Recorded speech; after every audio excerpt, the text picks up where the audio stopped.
Alright, what up, beautiful people of the internet?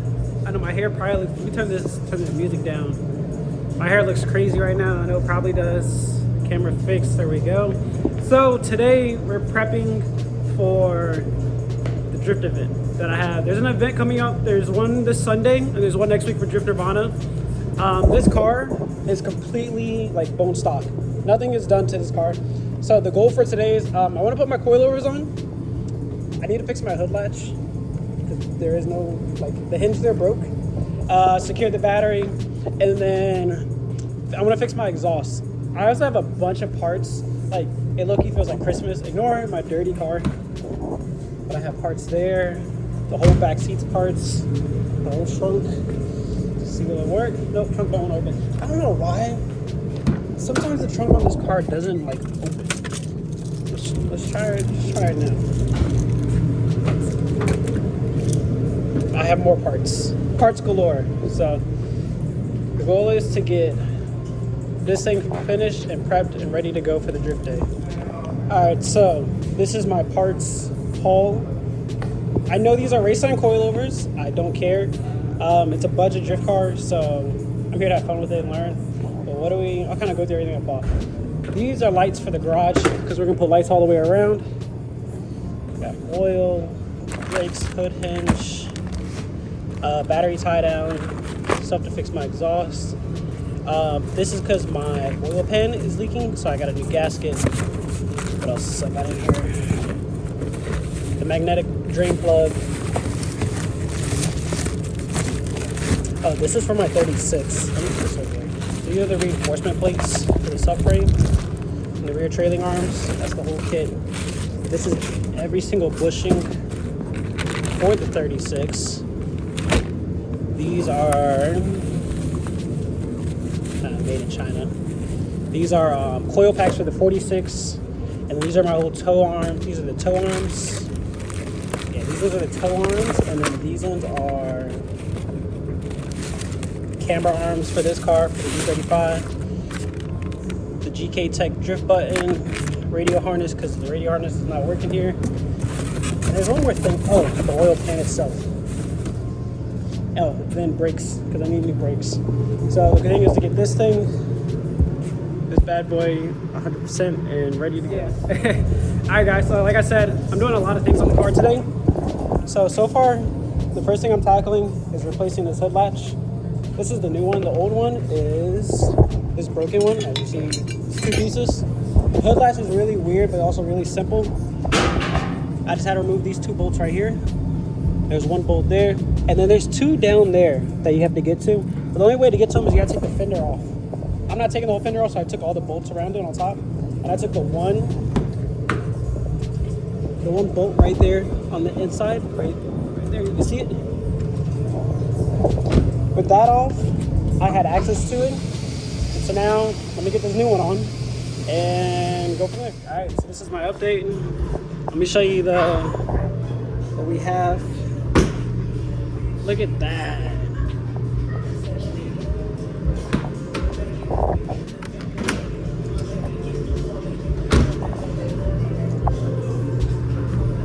Now let's see if it rubs. Ooh. Okay, I gotta play around with that a little more. But it works a lot better than what I had before, which was nothing. Alright, so I ran into one of my first problems. I got the hood latches, the hood hinges on. That's good to go. One thing when you go to drift events is they do require you to have a battery tie down. The issue I'm having with my tie down is that one fits fine, no problem. This one, see if you can see the problem. It's too tall. So when I close the hood hits it. I think there's probably a mark, maybe. I don't know. So I'm gonna pull this out, cut it down to size, and get it to fit better. Like right there. All right, so Rob had this really cool tool. What is this called, Rob? Cut off tool. Cut off tool. There we go. Milwaukee cut off tool. And make sure we get this right.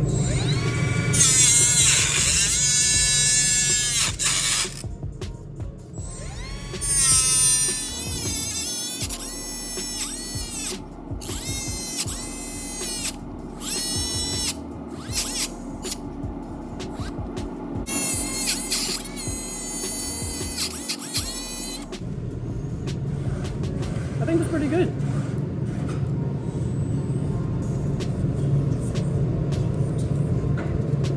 Sweet. Appreciate it, sir. No problem.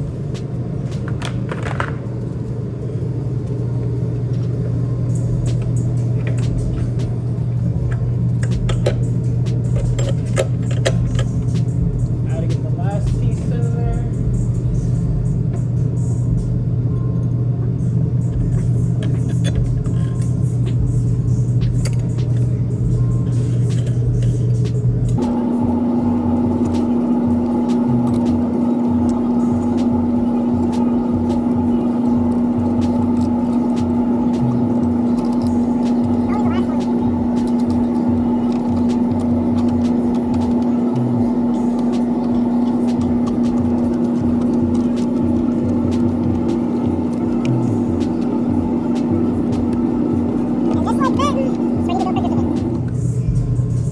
Sweet.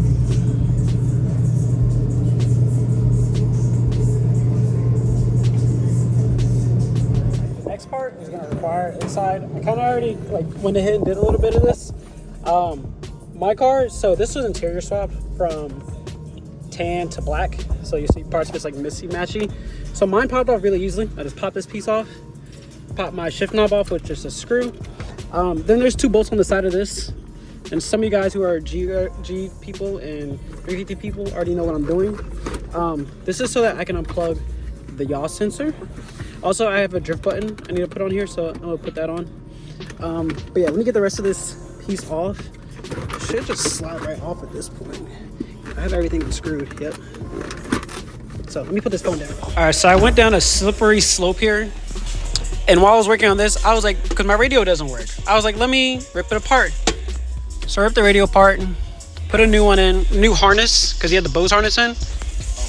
And now my radio is fully functioning. And it's nice to have a working radio. All right, so my yaw sensor, let me get this thing so it stops beeping. It did not want to come out. Like, I don't know if it's because it's like dirty or what, but I had to take some electric sprayer. I sprayed it. I guess it was like sticky. You can't really see, but I got it out. At some point, I'm gonna do a switch. I'm only on a crunch right now, but now when you put the key in, I now have slip on and VDC off, so I can fully slide it. Radio works no problem now. The only thing that's left to do over here is to put it all back, and then coilovers. So yeah. All right, so pretty much everything I need to do on the car while it's on the ground has been done. So now that I put the interior back together, etc. I did I unplugged the yaw sensor. So it should theoretically be able to do a burnout. And I think I might have to go test it out for myself, see if it does it. All right, so everything else checked out on the car. I do have one problem. You can probably see it right there. I'll zoom in. I still have an oil leak. So that's where these guys come into play. Let's see if you can see where it's leaking at. Yep, it's leaking right there. This oil pan is not bad. It's just dented. Like, let me get the new oil pan so you can see the difference between the two. So as you see, this one is flat, nothing. That one looks like it's been lifted up with a jack stand. So I gotta drain the oil, drop the oil pan, put this new one on, which actually does have a gasket on it. Oil pan. So this is the old oil pan that I got pulled off.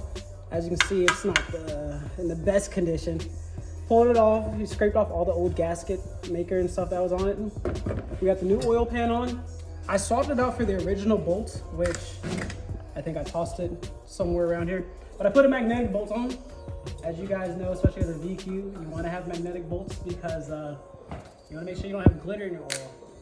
So now that's on. I got the oil bolts back in. Now I just got to go through tighten everything up. Also, shout out to Rob to convincing me to go full wireless on everything. It'll make life so much easier.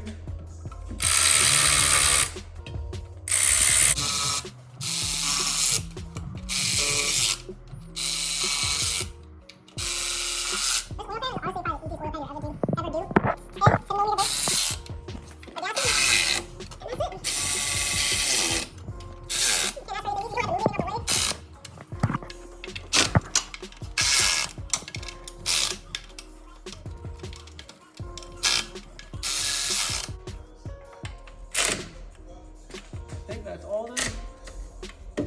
I'm gonna go through and tighten them all with the torque wrench and everything.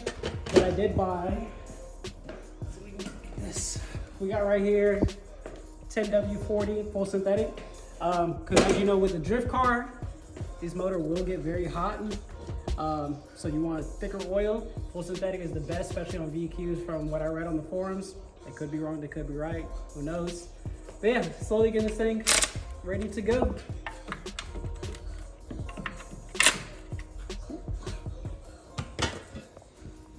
I went to a tire shop one day. I was just in a rush. And I normally wouldn't go to a tire shop, but I had to go. They broke one of my wheel studs. They broke a wheel stud right here. And instead of them telling me, they just broke it. And then they also only put 3 lug nuts on. So I'm looking at this, I'm like, this car drove a little funny. Now it makes sense. So yeah, so don't go to them $30 used tire shops. I'm gonna stay away from them. Other than that, so right now what I'm doing is I'm gonna replace these rear brakes and the rotors, because on that side it's bad. And if I'm doing one side, I'm gonna do both sides to keep them equal. And then I'm taking putting the coilovers on, tow arms on, and going from there. So let's get started.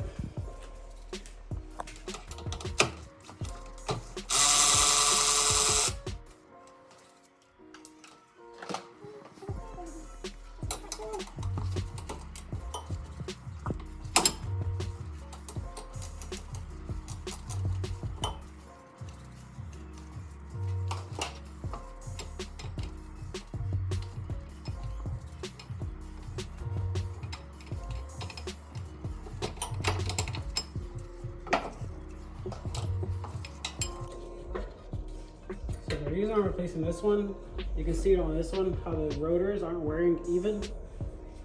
So when I pull this rotor off, you will see after I gotta get this one last bracket out the way, which I believe is a 19.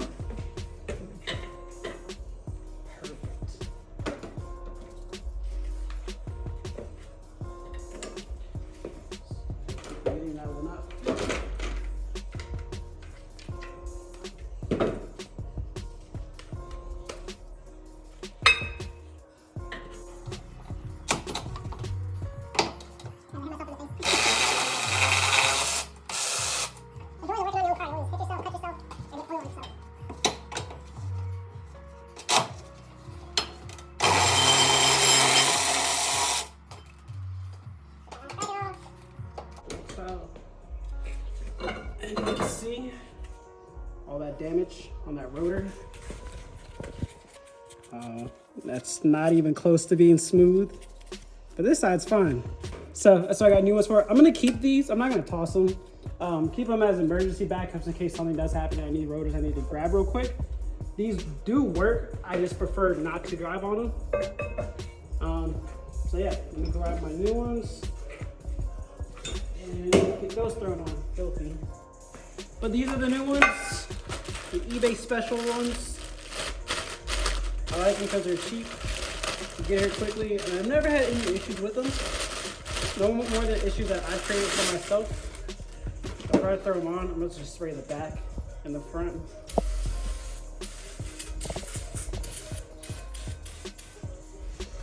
Well, mainly just spray the back. The front I can spray once I get it on.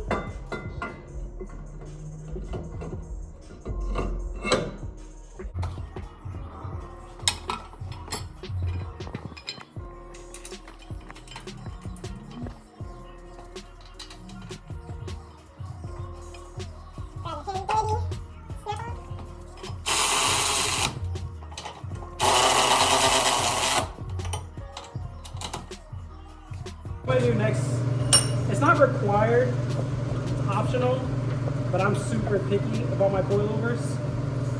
Not branding wise, as you see, because I have Raceland. They're not known for being the best, they're known for being the cheapest. But whatever coilovers I have, also I'm like yelling, like waiting for the fan to die down. Any coilovers I have, I put anti-seize on all of them. Regardless of if they're top grade coilovers, bottom grade coilovers, Because it's always nice when you can just stick your hand inside of it and just like, that sounded kind of crazy, stick your hand inside. But you know, when you can just turn the coilovers with your hand. No need no tools, no nothing.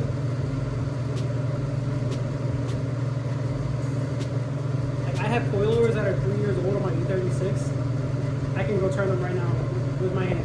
No wrench required, no nothing.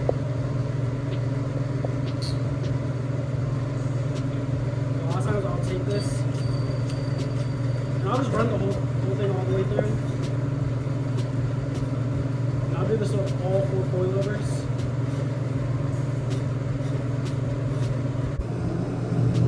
Alright guys, so I just realized how loud this thing is. Let me turn this off. It's gonna take it a second. So I got frustrated with the car last night doing my coilovers, ran into a few complications, but I got the coilovers on the car. Let me just zoom this out. And as far as I had left my keys in, I got the coilovers on the car. They weren't that bad. The biggest issue I was having was with my toe and camber arms. So the kit I bought, it had front and middle arms, but no bucket delete arms. So I've been playing with that. I still got to mess with my alignment more. But other than that, I apologize for not recording, but it's the G35. Coilovers are pretty self-explanatory on this thing. The front I had way too low earlier. I had like the fender where like the wheel is. I couldn't even get full lock. The rear, in my opinion, needs to sit a little bit lower. But other than that, this thing is pretty easy. Like I said, I'm gonna try and adjust this toe a little bit and mess with it, just so I'm not crab walking all the way home. And that's pretty much it. Unfortunately, I didn't make the drift event. Today's the next day. It is Sunday. I know my hair looks crazy because I was up until midnight working with this, got frustrated and just stopped working on it. So unfortunately, I didn't make the drift event. However, though, I should be ready for Drift Nirvana coming up. Fingers crossed. I've been messaging people if I get an alignment, and once I have that, I'll be set. So catch you guys in the next video.